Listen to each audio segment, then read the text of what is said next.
imma kanani hordofaa turtan amma social media irra naanna'aa jiru waa'ee araaraan xumuramuu deema jedhamee haasawaa jiru akka maatiitti nuti kan hin beekne ta'uu fi Abbaan Qananii Addunyaa hammas miidiyaa irra bahanii ibsa kennanii jiru. Oduu baay'ee nama gaddisiisuun guyyaa har'aa shamarree tiktookarri kun magaalaa Finfinneetti daandii gubbaatti lafa dha'uun gara hospitaala Phaawulos erga fudhatamteen booda lubbuun ishee darbuu danda'eeti jira. Mucattiin kun egaa karaa irratti kuftee hospitaala galuun si beekamee ture hamma immoo lubbuun ishee darbeera. እኔ እንጃ ለምን እንደሆነ አላውቅም። የመጨረሻዬ ነው በህይወት ለመኖር የመጨረሻዬ ደቂቃ ናት እቺ ደቂቃና Mucaan kunis viidiyoo kana gadhiisee ka'ee viidiyoon kun kan xumuraa kootiiti jedhee of ajjeesee jira jedhamaa jira.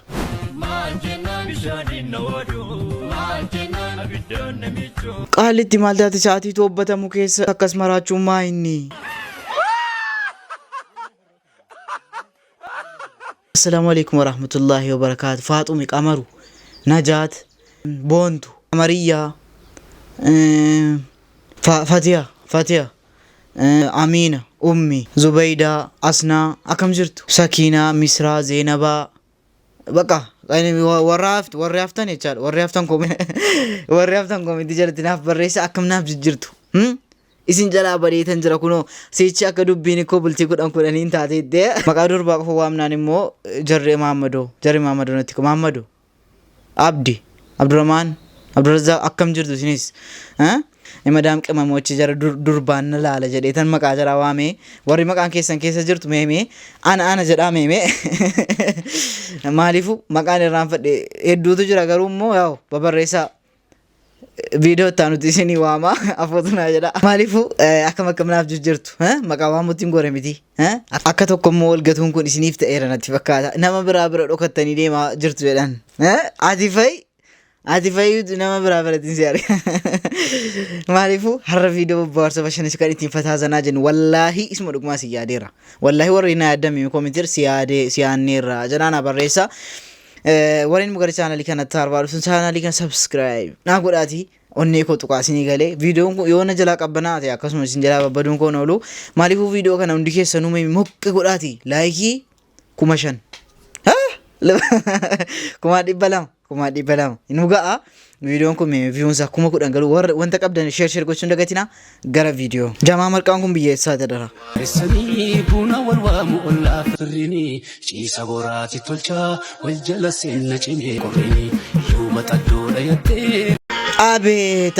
Kaamolee waaresanii buna wal waamu ollaa firrini ciisa goraati tolchaa wal jala seenna cimee qorrini. Arsiitti akkasii jarana marqaan akkasitti arsiitti akkasiin abeet nyaachuu ture ittoo wajjin dhiisaagaa isa kanagaa dhiisaagaa adaraa eessa kun meeminatti maa koomentii jalatti baay'ee marqaa hedduun jaalladha marqaa warra marqaa jaallattu barbaada isinii galee yoo guyyaa cidha keetii akkas fataan jenne yoom jechuufi.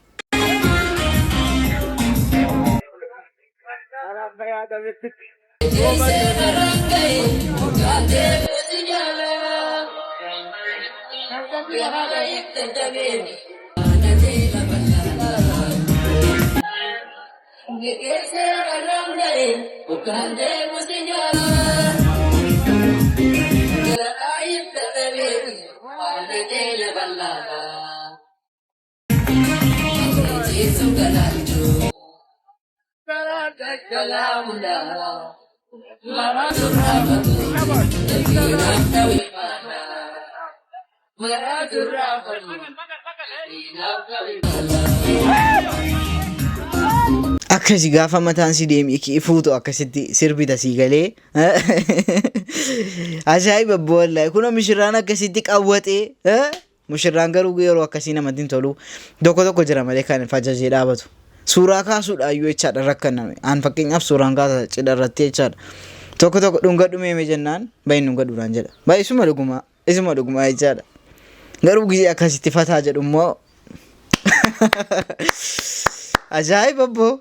Anammoo osoo jaarsa makiinaa qabu harkadheen harkadhu malee jechuudha. hin argadhu garuu akkamiin fedhanii beeyta inni yeroo akkanatti makiinaa oofu ani isa biratti asiqee ganaa bakka akkanatti jechuudha mataa kiyya kana tafasaa tanarra haadhe inni harka tokko marshii oofaa harka tokkoon akkana mataa kana keessa akkana naqaqqabatee jechuudha na raffisee ani sarra rafee inni akkasin makiinaa naan oofe akkasittiin fedha jechuudha sina jaarsa makiinaa qabu argadheen argadhu malee.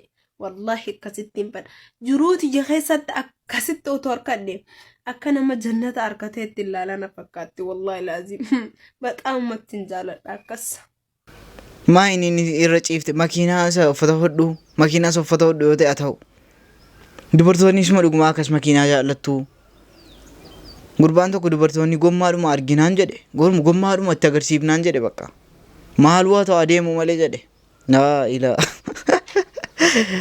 سامونا كان مفتيا مالتا لجرانا عليكم ورحمة الله وبركاته جرى جبتو أمته أنا قاعد الحمد لله مجا مسكين نكون قرو مالنا مقول هاتي خدنا نديسونا سلا هاتي كي يلبو جراتي ديميتي والله كاسيتك ورمو جيبينا تبزيزات رينجا هاتي كو غرغرتي يوركت اللي نجرات سريغالي جيزين كما سلالو إسين نتي بولاتا سريغالي مني هذا شانغوتون يوم كنت تجور مالي في مجانغو سكالي ومتا تو سببي يوم فاو فيديو كي سوكي كباتة وكي كبينة كباتة نما والد تيمبود قال ساتي أفرتي أبا بيلا ما قبدي عندك كيسن ريالي باسا لايكي وشون دكاتنا كومنتي رات سيجر رجلاني نفتيلال كومنتي كيسن I miss you I miss you I miss you فتوكم أنا جلاتها دراك كشتة سلمات بين ماكي إجرا أنا كي سيجالي أبشر هل توكو موكونو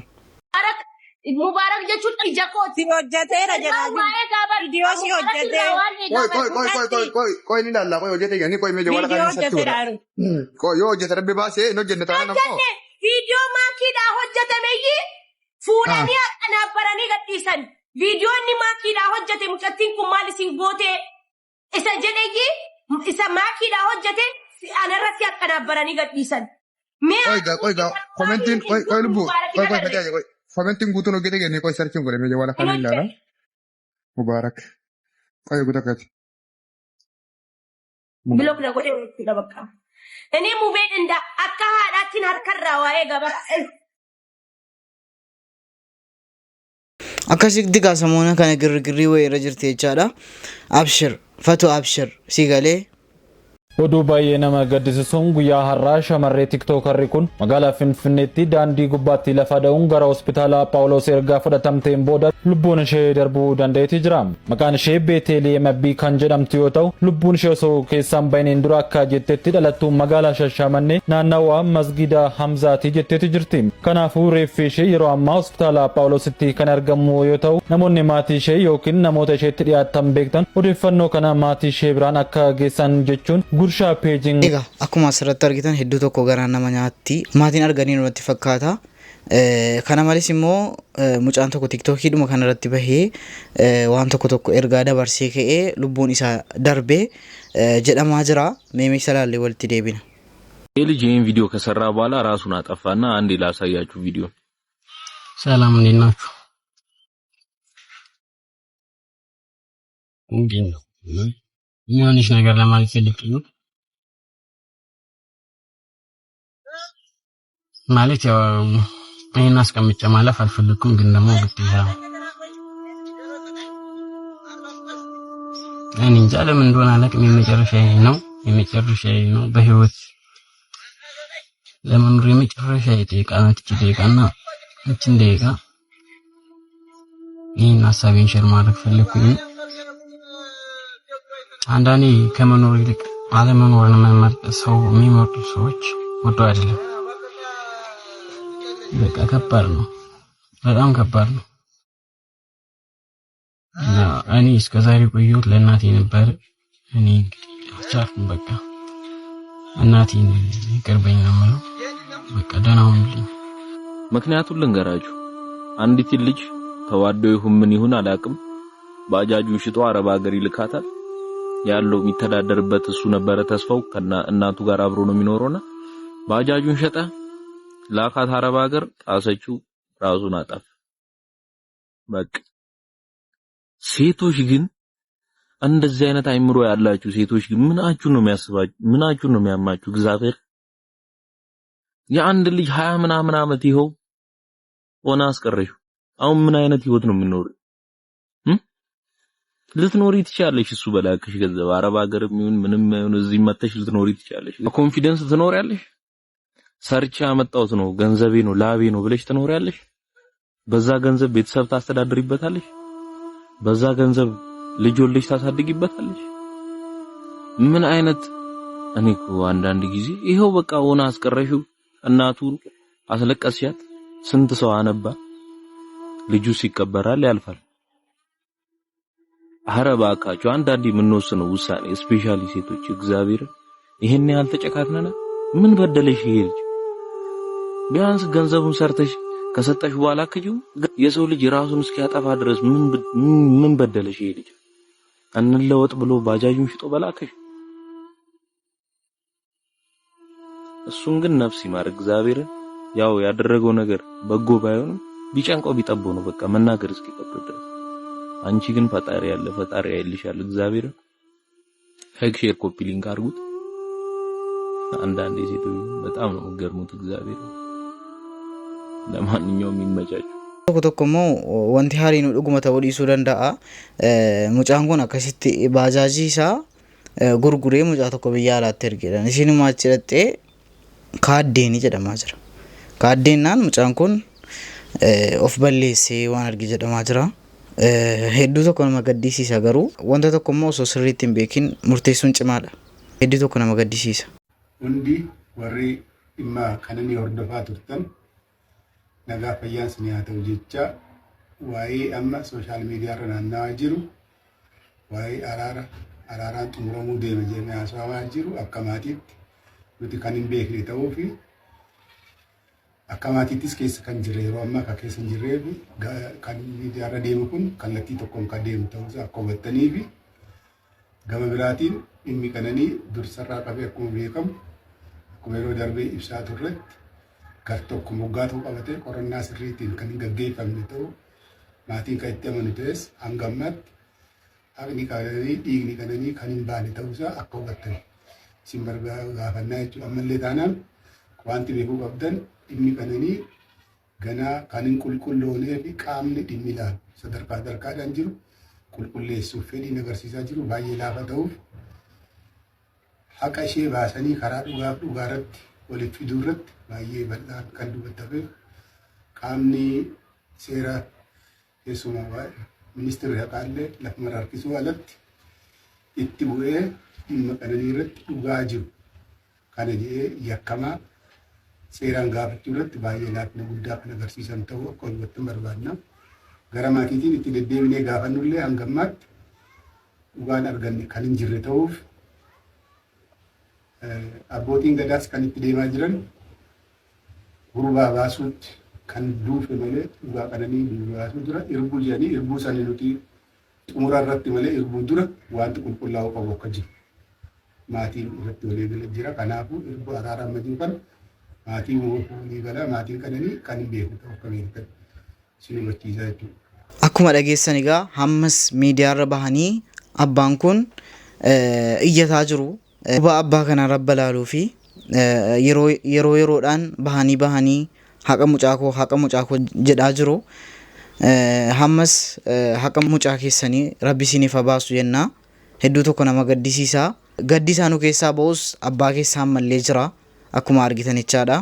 Maal jennaan bishaaniin na waadu, maal jennaan abiddaan namichu, maal jennaan utumaan si yaadu, maal jennaan gaafii koomichu, maal jennaan arrabaan na hoosu, maal jennaan dunguraan na horfu, maal jennaan waraansoo birqiddaa miidhagamiin golfu dibaa beeku bisinqillee. Akkuma siraadhi mucattiin kun maraattee kun mataa duwwaa baate qaalittiin mucattiin jedha. Qaalittiin kun Farratti nasraati seeratti nu dhiyaachuu qabdaa'u. Rifeensa kana eessaafitti takka nu aca barbarte lama. Inni itti aanu immoo rifeensi kun filamee adda ba'ee jira. 3 ammas inni itti aanu immoo Kadiir Jawaad qalbii shawwaduudhaaf waa'ee Kadiir Jawaad haasottee rifeensa kana agarsiiftee Kadiir Jawaad shashakarsuu barbaadde. 4 inni itti aanu immoo garagaltee ammas daabbaa agarsiifte. Daabbaa akkasumas agarsiifte laala daabbaa shan inni itti aanu immoo rifeensi kuni keetii miti. Jaha waa meeqa nutti agarsiifte mati. Inni itti aanu immoo ammas aangoo irraa bu'uu qabatte Kadir Jawaad. Rifeensi kunis irraa bu'uu qaba. Rifeensi kunis keetii miti. Amirin qabsiiftetee mataa haaddatee maayitii ishiin qabsiifattetee I don't know ani hin beeku. Waan kana mara yoo takka takkatti nu deebifte qofa. Anu amma bakka irra deebanii uumamu yoo jiraate natti himi. Anis irra deebi'eetiin na dheera saajeeni rabbii kiyya kadhee irra deebi'a. Rifeensa kee kaawwellee godhame kun keetii miti wala. Namni yeroo dullumaa akkasiin tobbata jennaan namni maraataa maaltu ta'aa jira? Maaltu ta'aa jira Oromoo? Maaliif rabbi nu haa eegu? Egaa viidiyoon irraaf qabadhee kana fakkaata. Isin tolee isin bohaarsee isin gammachiisee yaada yaani keessan koomentii irratti buuf gochuun dagatina haga viidiyoo kaabiraatii walitti deebinutti Oroshoo. Bye.